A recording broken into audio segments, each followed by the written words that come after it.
Stand in mountain pose. Inhale the arms up. Exhale, Uttanasana. Take a moment to bend and unbend the knees. Halfway lift, hands to shins. Exhale, root to rise. Return to standing. Arms float back up towards the sky. Inhale up. Exhale, Uttanasana. Take what you need here.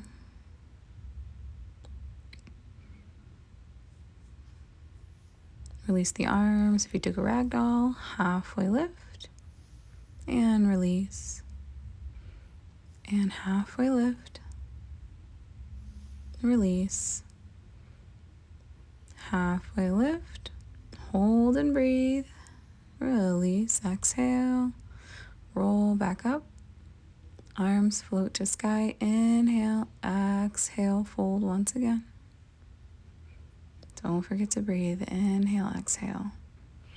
This time you're going to wrap the arms around the backs of the legs to give yourself a little bit closer squeeze there. Release. Halfway lift. And here we're really going to hold. You're going to lengthen through the spine. Crown lengthening, opposite of tail. Inhale, exhale. Engaging, working the core muscles. And release. Hands go forward. You're going to step or hop back into plank.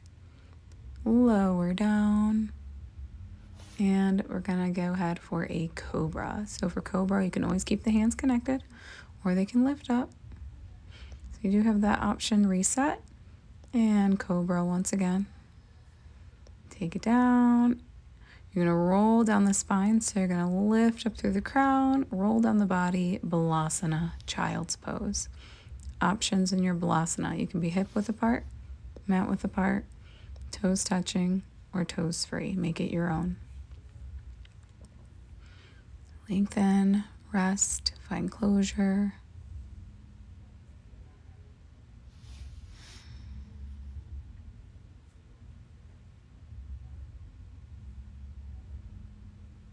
And slowly rise, come into a tabletop, and we're going to get a little bit of a free flow here. So in tabletop, you can find your crescent moves, which are side to side movements as you breathe. You could find circles, taking the head around in one direction or the other, tail in one direction or the other. Or you can find the traditional cats and cows. So take what you need here. Remember to breathe, have some fun with it. Move the body in new ways. Stretch out whatever is requesting some attention.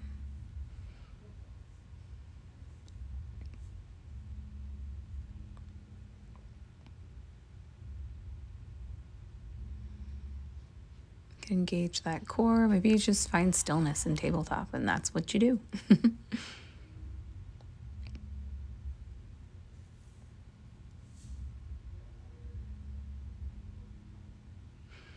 You're going to come back to center, find that stillness, and then find a Adho Mukha Shavasana, downward dog. Bend or unbend the knees, walk the feet in place. Find stillness again and breath. And we're going to bring awareness. Right leg is going to make its way to the front for a low lunge. Adjust your body. The left knee can stay up or it can go down onto the floor. Left hand comes to earth, twist to the right, right arm goes to sky, bring it back down. Lift that left knee up, right leg goes back, find a plank. Lower down, take a cobra or an up dog, and then downward dog. Take what you need. We're going to do all that on the opposite side after a breath of stillness. Left leg comes forward into that low lunge on left side. Adjust your right knee. Right arm went to earth. Twist towards the left arm goes to sky. Bring it back down. And take that left foot back. Find a plank. Lower down. Cobra or up dog. Downward dog.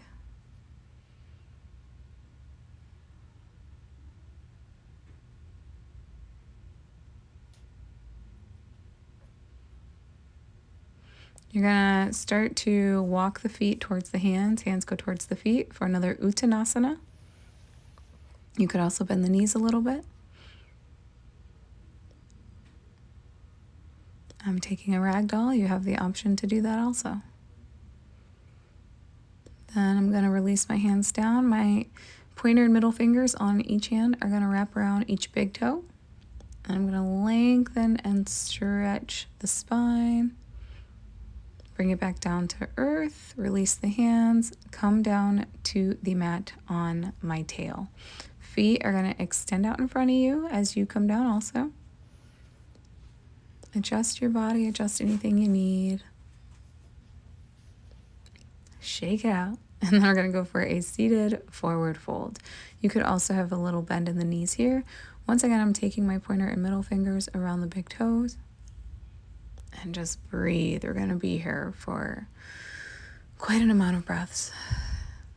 And seated forward folds can really be what your body needs. If you're looking to lengthen through the spine, engage the core, you can do that.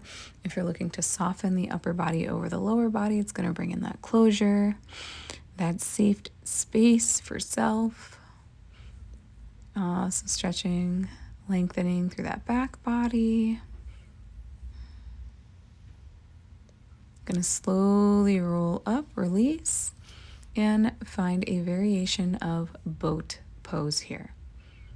So you'll see I'm going to transition through all of them. Feet off floor, knees bent, knees unbent. Relax the shoulders down.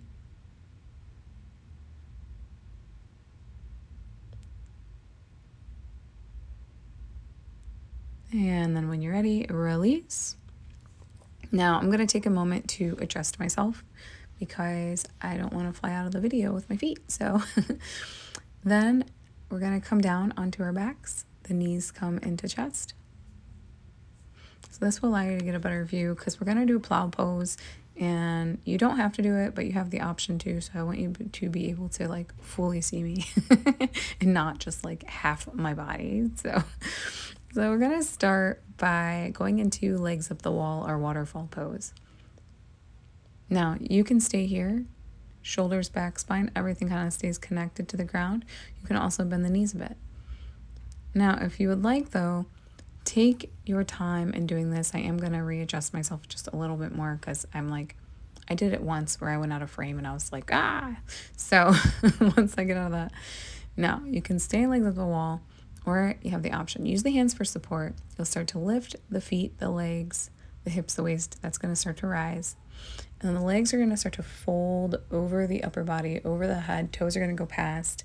You'll see what I'm talking about in the frame if you're watching. Otherwise, if you're doing this, you shouldn't have to worry about that at all. But if you need to see plow pose, the legs, the lower body are going over the upper body. That's going to work into our throat chakra there. So the shoulders, kind of also this could go into a shoulder stand if you want. So really make it your own. But I like to go into the plow pose, a little more restful. And then when you're ready to release, after you take a couple deep breaths, slowly come out of it. Feet will make their way back to floor. Take any other counter poses you need. Maybe you want to go into a bridge pose. Maybe you want to flip back up to a seated forward fold. Otherwise, we're going to head in towards the end of our practice. And that is going to be with a reclined bound angle pose. Now this one, it's a pose that you can do as your last pose in place of Shavasana or corpse pose. And it's a moment for peace and silence and stillness.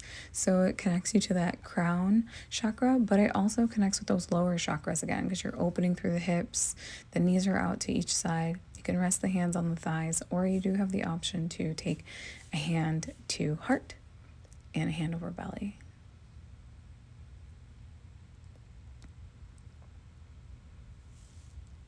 So once you're here, settle into it. Allow the body to be heavy. Allow gravity to do what gravity does. And opening up through the lower body. Opening up through those hips. And then just breathe. You've gone through the poses, the asanas, the transformation to support balancing the chakras. Piece by piece, part by part of the body. For physical, mental, emotional, and spiritual well-being. Take a full body stretch if you need. Now, if you'd like, you can go into a few more moments of corpse pose or shavasana, or maybe you're ready to get on with your day. So do what works for you. I'd like to thank you for being here and offering yourself this time for peace and balance. Namaste, and take care.